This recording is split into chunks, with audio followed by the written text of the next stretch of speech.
y el país se integra. ¿Cómo están? En este momento nos acompaña Paulina Ponce para dar a conocer acerca de este evento en donde se va a analizar también y se va a informar sobre el caso de 3 niñas, tanto de Ecuador como de Nicaragua, quienes han sufrido una vulneración de derechos por violencia sexual. Vamos a hablar sobre este tema en donde también se va a analizar la decisión que ha tomado la ONU de condenar al Estado ecuatoriano. ¿Cómo estás, Paulina? Mucho gusto. Buenos días, muchísimas gracias por abrir este espacio para poder comunicarles que el Comité de Derechos Humanos de las Naciones Unidas ha condenado a los estados de Ecuador y Nicaragua por los casos de Norma de Ecuador y Lucía y Susana de Nicaragua.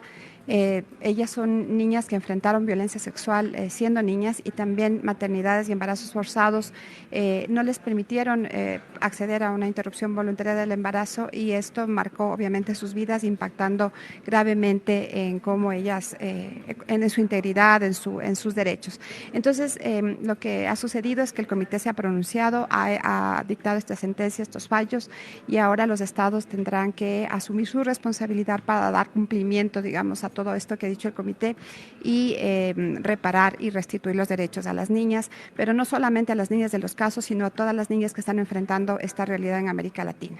En el pronunciamiento de la ONU señala medidas de reparación y que estas acciones o estas situaciones no se repitan. ¿Cómo podríamos asegurar desde el Estado que no vuelvan a suceder este tipo de situaciones? Bueno, Naciones Unidas ha sido muy clara, ha planteado la reflexión sobre varios temas, por ejemplo, la vida digna, la necesidad de que los servicios de salud estén disponibles para las niñas, los servicios de salud sexual y reproductiva, incluido el aborto. ¿Y por qué? Porque no acceder a un servicio en estas circunstancias puede constituirse en un trato cruel e inhumano. Entonces, estamos hablando de la dignidad de las niñas, entonces estos servicios deberían estar disponibles. También ha mencionado que es necesario que las legislaciones, que la normativa en los países se modifique para garantizar este pleno acceso a los servicios de salud, y también el comité ha mencionado que es importante la capacitación y la formación para profesionales de la salud y también operadores de justicia para que estén debidamente capacitados e informados.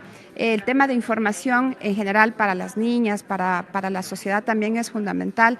La información es clave para la prevención, por ejemplo, de la violencia sexual, y esto va a ser central también para poder avanzar en la protección integral de las niñas. Algo que también puntualiza es el tema de la legislación, es decir, estos cambios en la legislatura del Ecuador, y dentro de ello está la Constitución, en donde, por ejemplo, señala que los únicos casos en los que se puede realizar un aborto es cuando existe violencia sexual y cuando existe un peligro para la madre. ¿Qué pasó durante este caso, por ejemplo, puntual aquí en Ecuador, que no se cumplió con eso?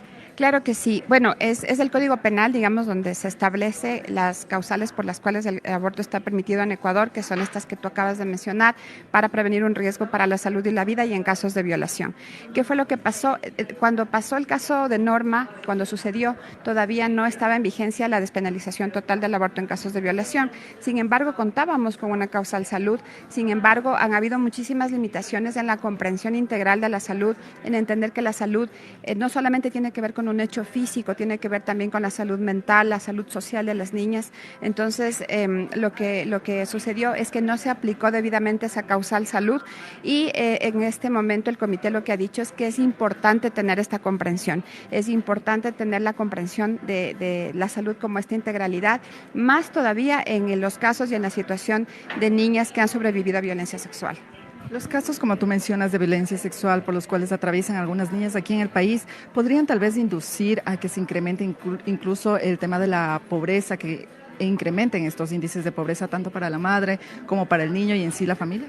Claro que sí. De hecho, el Comité de Derechos Humanos ha hecho una reflexión también sobre que, digamos, que la institucionalidad pública no acompaña a las niñas en sus decisiones, enfrenta a las niñas y las expone a dificultades en términos educativos, en términos laborales, en términos familiares y en términos sociales también. Entonces, pensamos que toda la institucionalidad pública tendría que estar disponible para atender a las niñas en estas circunstancias, por ejemplo, no solamente en términos de salud, sino también en términos de justicia. Estamos hablando de que en el caso de Norma, por ejemplo, ejemplo, el violentador murió sin que reciba una sentencia, sin que reciba una pena por lo que hizo. O sea, más rápido llegó a la muerte que la justicia, y esas cosas no pueden seguir pasando en nuestra sociedad ni en América Latina, porque es una realidad que afecta a las niñas en Ecuador, pero en toda la región también. Esta vulneración de derechos a las niñas que tienden a ser madres después de una violación sexual constituye también un trato de tortura por parte del Estado al no permitirles el tema del aborto.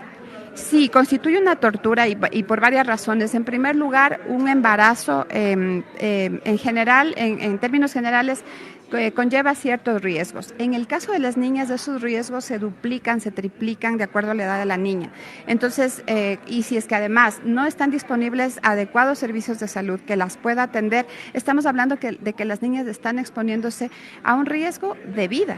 Entonces, cuando la institucionalidad no te ofrece todas las facilidades que requieres para acceder a un servicio de salud, entonces precisamente las niñas están siendo expuestas a un trato cruel. Ninguna persona y ninguna niña, mucho menos, tendría que estar expuesta a una situación donde los servicios no están disponibles y que por esa razón su vida y su salud corren riesgos. ¿Se conoce tal vez el número de casos que se han presentado en donde las niñas pues tienden a ser madres por temas de violación sexual? Claro que sí, justamente el dato que tenemos es que alrededor de 12 niñas diariamente se quedan embarazadas en el país.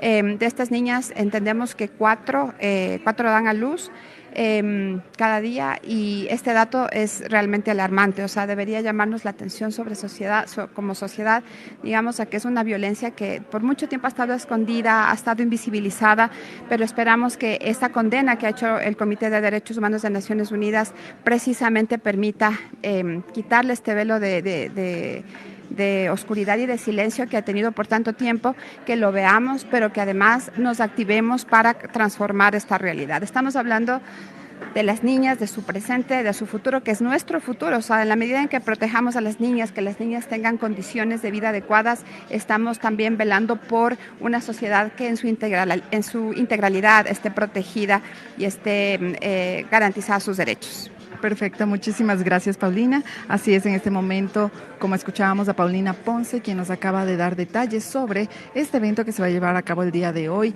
con la participación de algunas personas que forman parte del movimiento Son Niñas No Madres. Ellos van a hablar acerca de esta condena o de este pronunciamiento por parte de la Organización de las Naciones Unidas, donde condenó al Estado ecuatoriano para que que otorgue medidas de reparación al caso de Norma, que es un caso de violencia sexual que tuvo como consecuencia pues la maternidad apenas a los 13 años. Cabe señalar que, tal cual como lo mencionó también Paulina, dentro de estas medidas de reparación también exige al Estado que se dé también lo que es el otorgamiento de acceso a una educación mejor, también lo que sería una reparación en cuanto a su situación económica, también analizar esto y otros casos que también pues se dan, y también, como lo señaló, pues existen 12 casos diarios de niñas que han sido violentadas y que terminan siendo madres aquí en el país. Con esta información estaremos pendientes para traerles más novedades. Corape informa.